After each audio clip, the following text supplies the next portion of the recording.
If you're feeling ready to do these things and you're exploring it, you will naturally attract that too, because that's what you're putting out.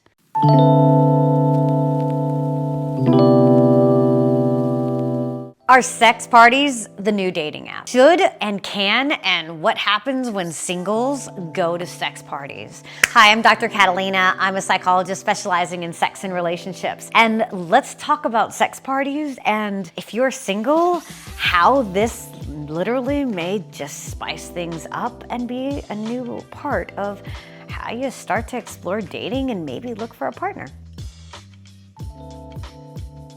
For singles, sex parties might be the new dating app.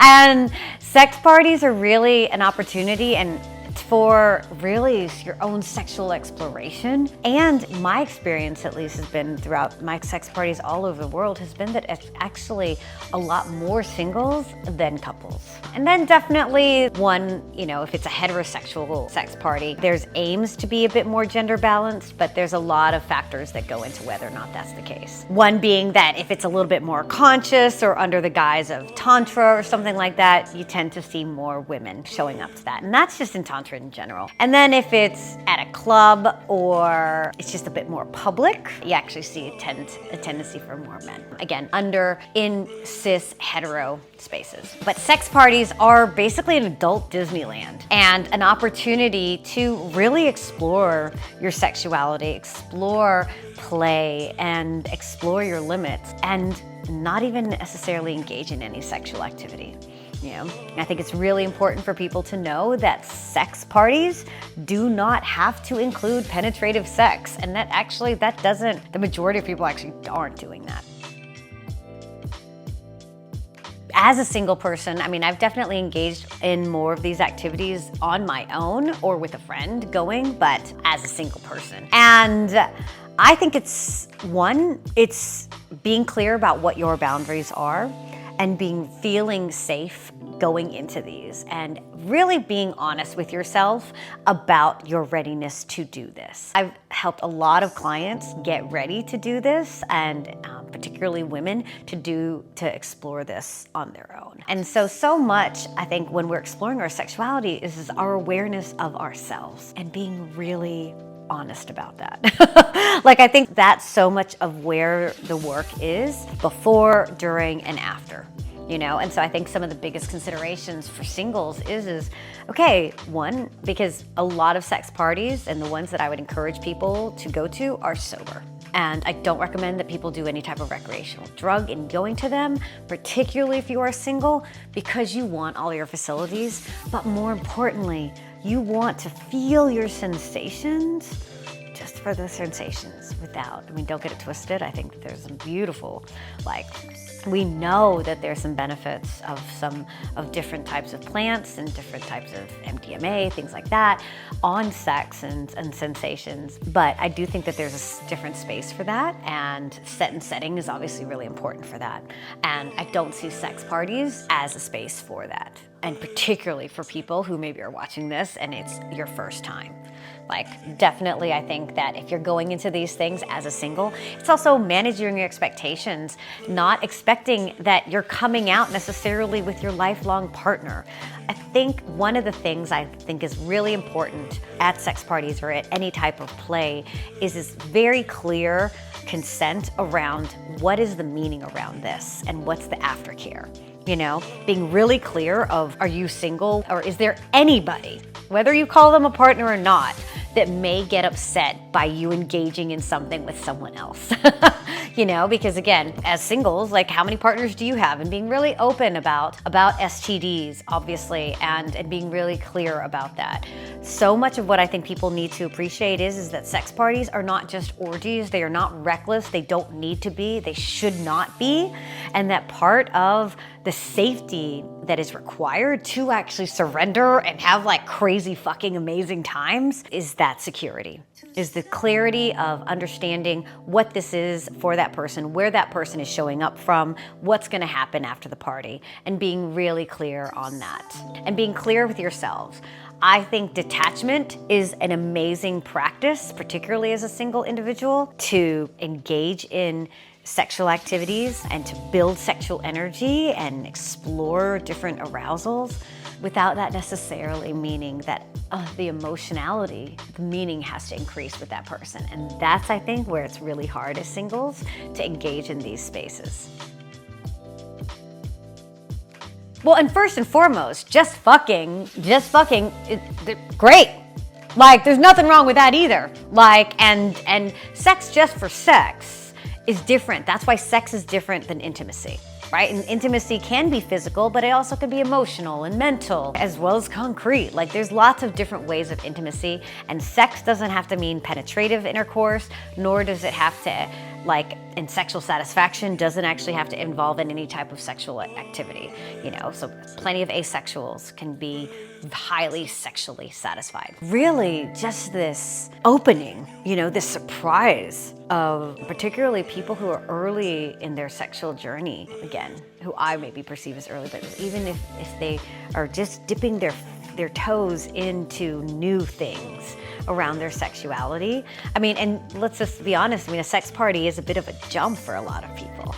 Like, and so what I'd like to encourage, it is just like Disneyland. You do not have to engage in anything, and it can be a space in which you actually take that journey, starting off with just watching.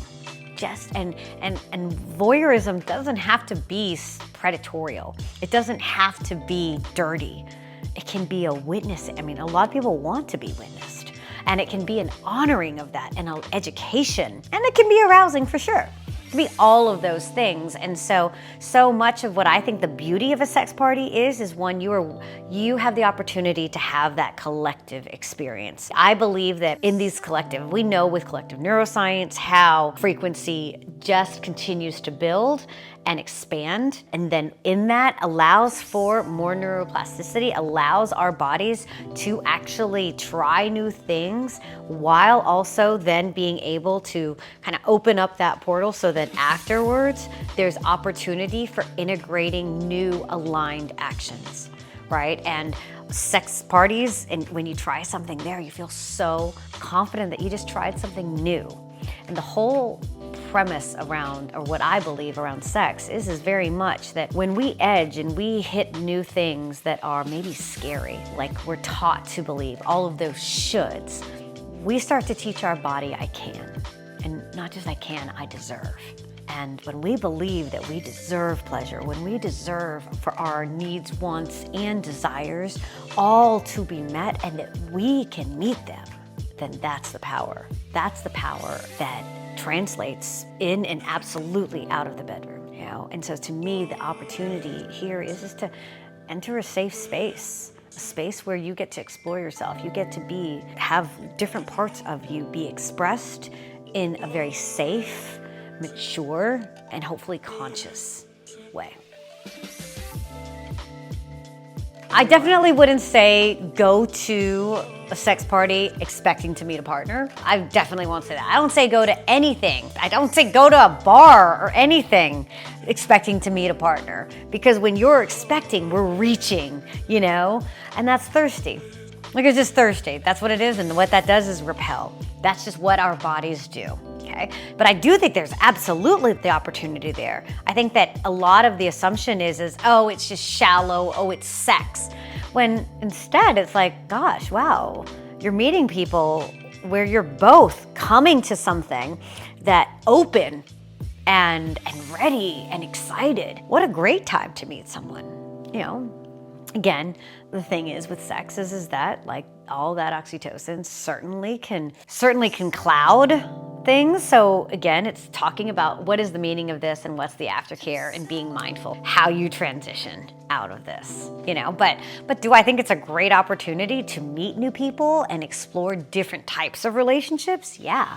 Again, that relationships don't have to just be like, I'm looking for my soulmate and I'm gonna go to this and find them and we're gonna do this. Like, sex and relationships aren't linear. And so while I do think it's an opportunity, the more of these events, more of these spaces, if you're feeling ready to do these things and you're exploring it, you will naturally attract that too, because that's what you're putting out. if you want a partner to do this with and your sexuality, you are beginning to prioritize and centralize your sexuality into your well-being, absolutely, I think that it's an opportunity. And again, and maybe that's not a lifelong partner, which, what does that even mean anymore? Or a soulmate, but instead, somebody to explore with and to practice detachment with and explore your body and to feel sensations with. So I've helped a lot of singles really explore their sexuality and going to things like sex parties and workshops around that are sex positive. And it's really helping people actually really be honest and secure in their needs, wants, and desires, and asserting those and exploring those edges around them. And so, one, if people are wanting to learn a little bit more about that, absolutely reach out anywhere. The Intimacy Doc is my handle on my website. And also, I'm going to be planning more events like this, and so I'll be talking about it a lot. So definitely feel free to join my email list and find out about those things, those events coming up.